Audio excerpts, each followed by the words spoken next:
Assalamualaikum warahmatullahi wabarakatuh. Selamat pagi anak-anak.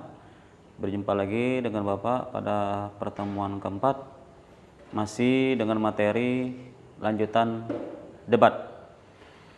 Baik anak-anak, pada pertemuan ketiga kita sudah membahas mengenai pengertian, tujuan, fungsi debat, ya. Kali ini Pak akan melanjutkan materi debat. Di antaranya satu, unsur-unsur debat, kemudian ada struktur debat, etika dalam berdebat, dan kaidah teks debat, ya. Yang pertama, unsur-unsur debat. Unsur yang pertama, unsur ini adalah siapa yang terlibat dalam debat. Yang pertama, mosi. Pastinya kalau mosi ini harus ada. Mosi ini adalah topik anak-anak, ya, topik yang dibahas. Jadi kalau tidak ada topik, apa yang mau dibahas? Misal, contohnya ya, topik ini, handphone bisa membawa pengaruh negatif bagi siswa. Itu contoh saja topik, ya, atau mosi. Nah, kemudian yang kedua ada tim afirmatif.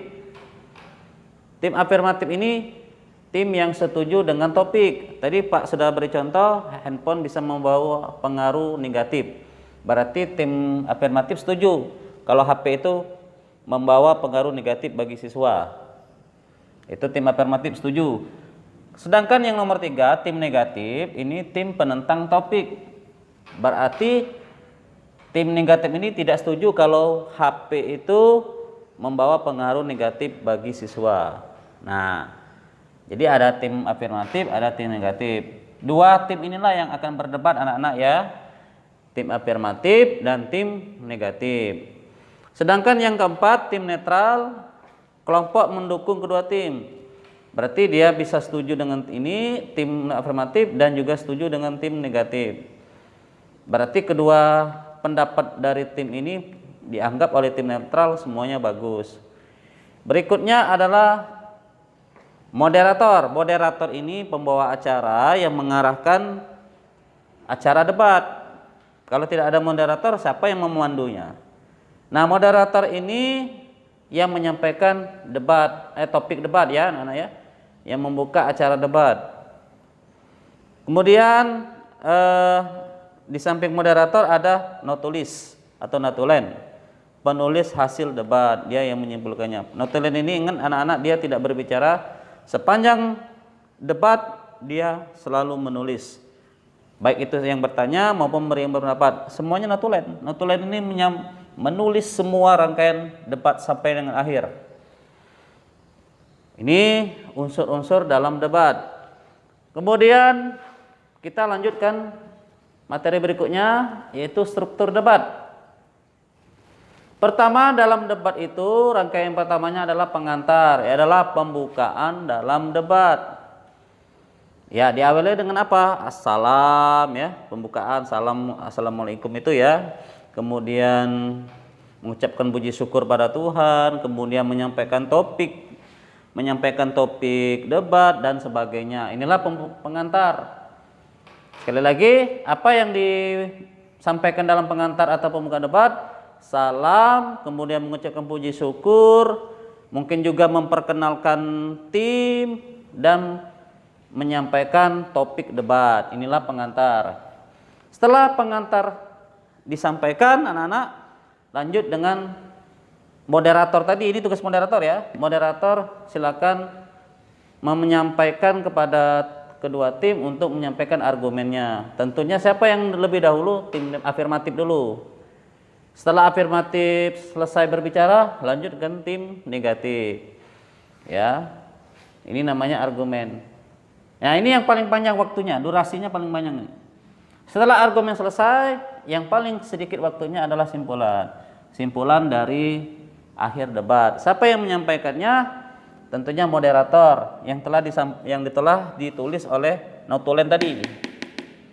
Itu struktur debat. Baik, dalam debat juga harus punya etika, anak-anak, ya. Etika itu tingkah laku kita. Tentunya hal yang baik, jangan hal yang buruk. Apa yang pertama, etika dalam berdebat, satu, bertanyalah dengan serius, jangan main-main ya. Kemudian tidak menyinggung lawan, apalagi mau membawa masalah pribadi juga tidak boleh. Mengata-ngatain tidak boleh juga. Tuh gigi kamu jongos misalnya, tidak usah, tidak boleh ya. Kemudian berbicara sesuai fakta ya, biar argumen kita kuat. Fakta ini adalah tempat, waktu, tanggal, kejadian dan sebagainya, itulah fakta. Mau kita ngomong itu ada buktinya. Ya, baik itu rekaman maupun foto, video dan sebagainya, itu namanya fakta. Kemudian yang keempat, etika dalam berdebat, yaitu patuhi peraturan debat. Ya, peraturan dalam debat ini tentunya siapa yang menyampaikannya? Yang menyampaikannya adalah sang moderator. Kemudian yang terakhir, nah kalau dalam teks debat tentunya kalian harus tahu kaidahnya. Kaidah itu hal yang berhubungan dengan kebahasaan. Yang pertama dalam debat tentunya ada kalimat kompleks. Lupa Pak, tambah S ini. Kalimat kompleks. Kalimat kompleks itu apa artinya? Kalimat yang lebih dari satu struktur. Ya, satu struktur. Contohnya bagaimana? Adik bangun tidur, ini satu struktur ya anak-anak ya. Pak beri ini ya. Nah, habis juga tuh. Ya. S P O. Nah, ini nak ya. Ini satu struktur. Karena dia kompleks, dia lebih dari satu. Mana struktur yang keduanya? Ini. Ini konjungsi. Ini SP. Nah, ini lebih dari satu. Struktur yang pertama mana? Adik bangun tidur. Ini struktur yang pertama. Struktur yang kedua mana? Ibu memasak. Jadi kalau ada soal, buatlah kalimat dengan satu struktur. Ini satu struktur. Adik bangun tidur. Tanpa apa? Tanpa konjungsi. Kalau ada soal, buatlah kalimat dua struktur. Jangan lupa kamu tambahi konjungsi. Konjungsinya di tengah-tengah ya. Adik bangun tidur ketika ibu memasak. Ayah minum kopi di depan rumah dan ibu menyapu halaman rumah. Itu dua struktur. Ya, itu contoh saja ya. Ingat, sekali lagi, kompleks itu dua kalimat yang ditambahkan satu konjungsi. Kaidah yang kedua, menggunakan konjungsi berhubungan dengan kompleks tadi.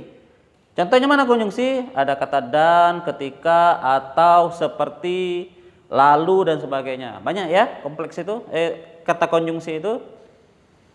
Kemudian yang terakhir menggunakan referensi kata. Dalam debat atau dalam teks debat pasti menggunakan kata ini. Ini, itu, dia.